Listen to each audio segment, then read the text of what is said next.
Thank you, Aaron. Good morning, everyone. Thank you for having me in the Gene Talk.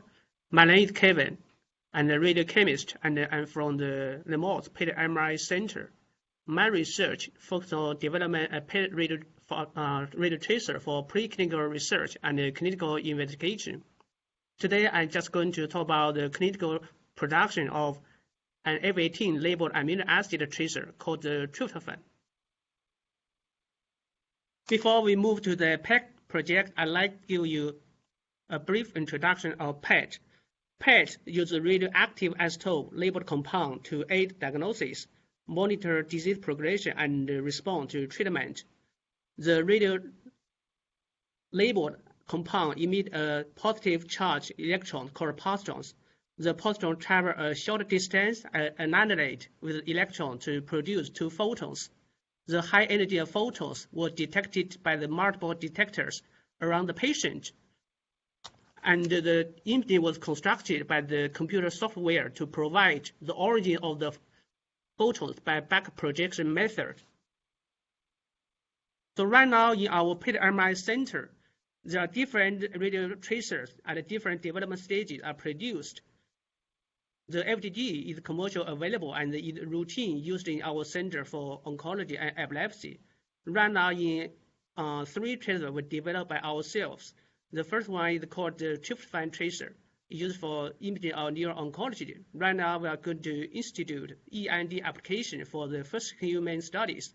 The second tracer we are producing is called G180. G180 is used for imaging of neuroinflammation. Right now, G180 is approved by FDA for imaging of neuroinflammation at both pediatric and adult populations. The third tracer is called G179, is imaging of activated NMDA receptor not related to the excitotoxic effect. But recently, there are several reference reported inconsistent results in non-human primate and human. So we just published one paper of the clinical production of the G179 and hold the IND application. Both G180 and G179, in fact, are used in several other institutions for human studies. In addition to the PET MRI project, right now we also have MRI project that collaborate with Curtis in UD to scan called the elastography technique to detect tumors and grade tumors.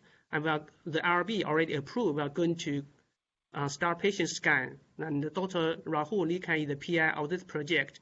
In addition to the mentioned radio tracers, and there are also many tracers available upon request. Let's say the F18 labeled fluorodopa for imaging of dopamine synthesis, and F18 labeled falipride for imaging dopamine D2 and D3 receptors, F-methyl for imaging of tumor hypoxia, and fluorine sample for imaging of tumor proliferation. So today I'm just going to talk about the clinical translation of the tryptophan radio tracer. Tryptophan is the amino acid that cannot be synthesized by mammals. Tryptophan must be obtained by external source. In our human body, 1% of tryptophan is utilized for protein synthesis and 4% is utilized for serotonin synthesis. Serotonin is the neurotransmitter in our central nervous system. In our human body, about 95% of tryptophan utilized is the metabolized through kynurenine pathway. In the kynurenine pathway, the two key enzymes called IDO and IDO is the rate determined step in this kynurenine pathway. Under normal physiological conditions, the tryptophan downstream metabolite called quinolinic acid will convert to MAD. MAD is the key coenzyme utilized by all living cells. However, under pathological conditions, abnormal quinolinic acid level can cause neurotoxicity effect and inhibit neuroprotective T cell functions that cause many neurological disorders. Therefore, PET imaging of kynurenine pathway can provide valuable information for non-invasive assessment of tumor immunotherapy response. So first, we apply this tracer in the preclinical study in the medulloblastoma brain tumor. In this animal model, IDO and TDO are highly expressed. and the tumor would naturally grow up in the cerebellum of the brain, which is very close to the human tumor pathology. From the PET imaging, we can see that there's high uptake in the tumor region and low uptake in the normal brain region. And the tumor uptake peak at around 17 minutes, and with the target to lung target ratio around 3. At the normal brain region, you can see that there's no significant change of the tracer uptake. Furthermore, we can see that in the skull, the negative bone uptake in the skull of the brain, indicating the stability of the tracer toward differentiation. After the promising preclinical PET imaging result, we move to the clinical translation of the tracer. Here shows the overview of the tracer manufacturing process after radiolabeling and purification in the GMP facility, and the final dose was assayed and distributed in the formulated in the distribution hot cell, ISO-5 hot cell, and an aliquot of the sample was checked out for quality control. So for the radio production of the radiopharmaceutical, there are 3 major steps. Here shows the schematic diagram. This is something like radio engineering, the scheme diagram of the PET automatic module for the radio labeling of the tracer.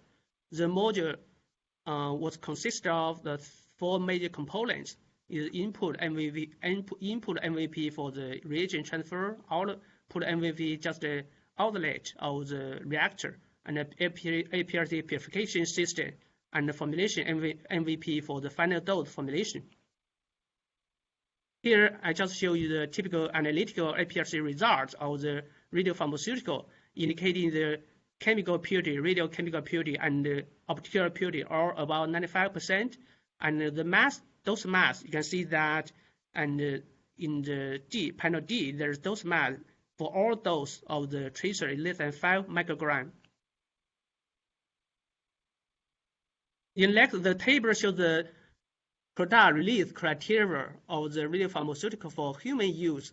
The release criteria including the visual inspection of the final dose, and the filter integrity test, and the pH value, and the residual chemical content, radiochemical purity, and bacteria and toxin levels, and it also includes sterility. You can see that all pass the release criteria for human use. In fact, before the validation round clinical production of the tracer, we have the meeting with FDA in this March to discuss about the 4 major components of the clinical translation of this tracer. The 4 major components include the toxicity study, dosimetry study, and the radiochemistry development session, and the clinical protocol.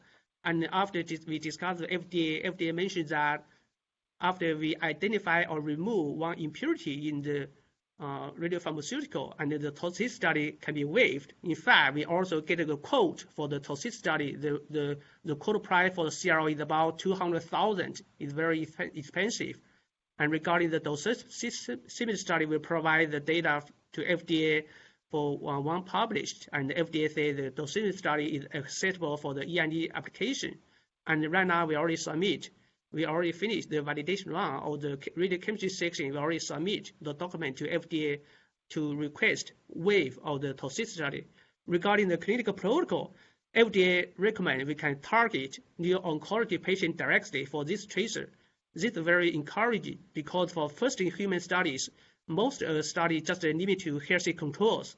After healthy control, then we can move to diseased patient. But for this tracer, because FDA expect there's very low toxicity effect, and also is the amino acid analog. So FDA recommend we just in our IND application we just target neuro-oncology patient directly. That's a very promising recommendation from FDA.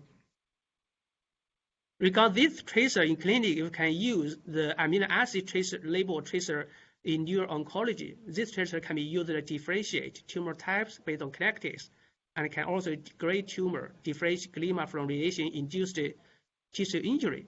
Because this tracer is another analog of the carbon-11 labeled compound. The carbon-11 we know have a very short half-life of 20 minutes. The F-18 labeled one has the favorable half-life about 2 hours. So based on the clinical application of the carbon-11 labeled tryptophan tracer, this tracer also can be used in epilepsy, autism, and neurodegenerative populations. So right now, the next step, so our status is, which just I mentioned, we already submit the chemistry validation data to FDA to request the waive of the toxic study. After FDA gives us a favorable recommendation to waive the toxic study, then next day we are going to submit the IND for this tracer for first in human studies. So that's our project update in the PET-MRI Center. Just I mentioned, we have our 3 radio tracer on the pipeline right now, and FDG, the routine use, but FDA is commercially available. And upon request, we also have several other tracers, the F18 label tracer for the central nervous system and tumor oncology. Thank you for attention. And all the projects collaborate with Sigrid and with Rahul Likens, our Curtis in UD and Hong Min in UD. Thank you. Thank you very much.